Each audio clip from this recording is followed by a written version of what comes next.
మాసాలు దానికి కారణం జ్యోతిషాస్త్రం కారణం భాద్రపద మాసంలో ఏంటంటే ఇతర భాద్రపద నక్షత్రం నాడు పౌర్ణమి వస్తుంటున్నారు అంటే పూర్వ భాద్ర అంటారు. కాబట్టి ఈ మాసానికి లక్షణం ఈ మాసంలోనే ఉంది కానీ ఇంకో మాసంలో ఇలాంటిది లేదు. ఏ మాసానికి ఆ మాసానికి ప్రత్యేకత. ఆశ్వేయ మాసంలో పూర్ణం నాడు అశ్విని నక్షత్రం ఉండాల్సి ఉంటుంది. వ్యత్యస్తంగా కొంచెం ఒక వేరే అభివృద్ధి తయారు దూరంగా ఇది చూడు. దీని ప్రకారంగా ఎవరైతే ఆ దేవతలను ఆ నెలలో చేస్తారో వాళ్ళకి యోగక్షేమాలు ఉంటాయని అర్థం. ఇదంతా మోక్షం కోసం కాదు, జ్ఞానం కూడా కాదు, కానీ క్షేమం కోసం. దీని తర్వాత జ్ఞానం సంపాదించుకోమని చెప్తుంది. ముందుగా క్షేమం తర్వాత సమృద్ధి, సమృద్ధి తర్వాత తృప్తి, తర్వాత వైరాగ్యం. కామక్రోధాన్ని జయించమని అది ఆంతరం అంతా కూడా భారతీయ పంచాంగంలో జ్యోతిషాస్త్రాన్ని బట్టి ఆధారంగా ఉంది. ఇతర దేశాల్లో పంచాంగాన్ని జ్యోతిషాస్త్రాన్ని అనుకుంటుంది. కానీ 1 నుంచి 12 దాకా నెలలు. సెప్టెంబర్ అంటే సప్త ఫిబ్రవరి నెల, అలాగే అక్టోబర్ 8 నవంబర్ 9, డిసెంబర్ 10 అంటే 10. ఇలాగా సంఖ్యను బట్టి వాళ్ళు ఉన్నాయి. మార్చ్ అంటే ఇంకో కొత్త మార్చ్ అంటే వెళ్ళడం నెక్స్ట్ స్టెప్ అని అంటున్నారు. ఈ విధంగా ఉంటే మనకు పంచాంగం అంతా కూడా భారతీయ పంచాంగం రిలిజన్తో తోడుపెట్టింది, మతంతో తోడుపెట్టి కలిసి ఉంది. మతం ఏమో జ్యోతిషాస్త్రంతో కలిసి, జ్యోతిషాస్త్రం ఏమో జీవుల యొక్క లక్షణం, పూర్వాపరాలు, జీవుల యొక్క ఉత్తరాలు, దాంట్లో దాచున్నాయండి. ఉత్తర అంటే ఇంతకన్నా ఉత్తర అంటే ఎక్కువ మనకి ఎక్కువగా ఉండేదని అర్థం. ఉత్తమం అంటే అన్నిటికంటే గొప్పది. ఉత్తర లోకాలలో ఇంతకన్నా ఉత్తమమైన లోకాలు ఉన్నాయి, ఉత్తర దిశలో ఉన్నాయి. ఇక్కడి నుంచి ఆ లోకానికి జీవుడు వెళ్ళాలి. ఇక్కడ ఎన్ని జన్మలు అయితే మళ్ళీ తిరుగుతూ ఉంటాడు. గాలి వెళ్తూ తిరుగుతుంది. పొద్దున్న సాయంత్రం తిరుగుతూ నడుస్తుంది. అందరూ వెళ్ళిన తర్వాత ఆ పాత పాటలు చేసిన పని దానికి ఫలం చచ్చిపోతున్నాడు. మంది జనం కూడా అలాగే ఉంటుంది. ప్రతి సంవత్సరం నువ్వు వయసు మీద పడుతున్నప్పుడు భారతీయ మతం నీకు చాలా గొప్పది. దాంట్లో జీవించు, దాంట్లో క్షేమం ఉంటుంది, తృప్తి కలుగుతుంది జన్మలు. తర్వాత ఆధ్యాత్మిక వస్తుంది.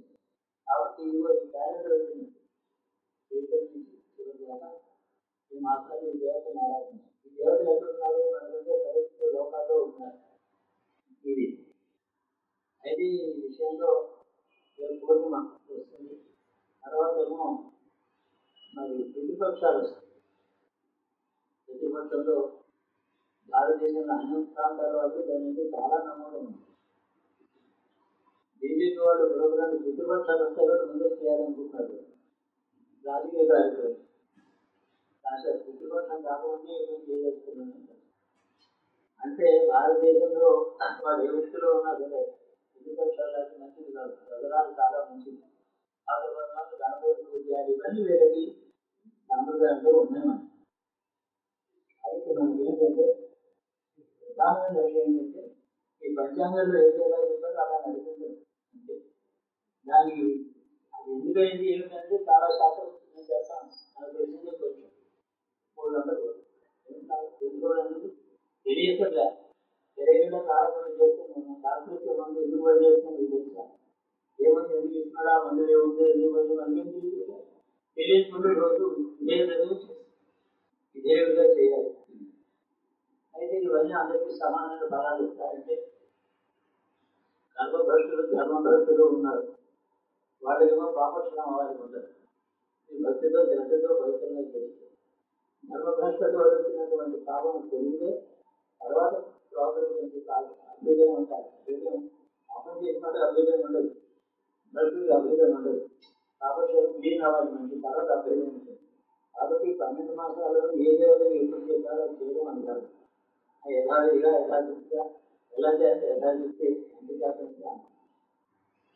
ఇంట్లో అనుకుని ఒకరోజు బొమ్మ పెట్టుకుని ఒక రోజు నమస్కారం చేసి ఈనాడు అనుగ్రహం చేయాల్సింది నా తప్పదు.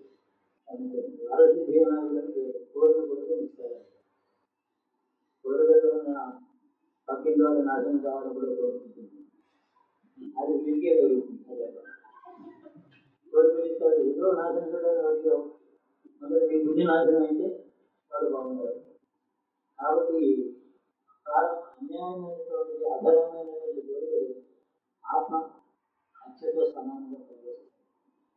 అధర్మైన కోరికలు కోరుతారు. వాడు ఇది అవగాహన చేస్తే అది పాపం, వాడి పాపం కూడా ఆలోచిస్తుంది. ఈ విధంగా 12 మాసాలు ఇప్పుడు అధిక మాసం ఉంటుంది, చాంద్రమానం, సౌరమానం దక్షిణ దేశంగా అలా చేసింది. సూర్యుడు ఏ రాశిలో ఎప్పుడు పెడతారో అప్పటికి ఆ మాసం 12 రోజులు సూర్యుడు అయితే సౌరమానం 12 మాసాలు. మనకి చాంద్రమాసం కాబట్టి 30 రోజుల నుండి చాంద్రమానం 27 రోజులే ఉంటుంది. అందుకని 13 నెలలు. ఇవన్నీ గుర్తుగా చేసుకుంటే దేవతలను నిత్యం ఆరాధించిన వారు, చేసిన వారు ముందు బాగా వైద్యంలో ఉన్నవాడు, ఆత్మవంతంలో ఉన్నవాడు. ఋషులు చెప్పిన మార్గంలో ఎవరున్నారంటే దేవతలను ఆరాధించారు. దేవతలను ఆరాధించడానికి విధి ప్రతి బృహతి కావాలి. సన్యాసాన్ని చేయక్కర్లేదు.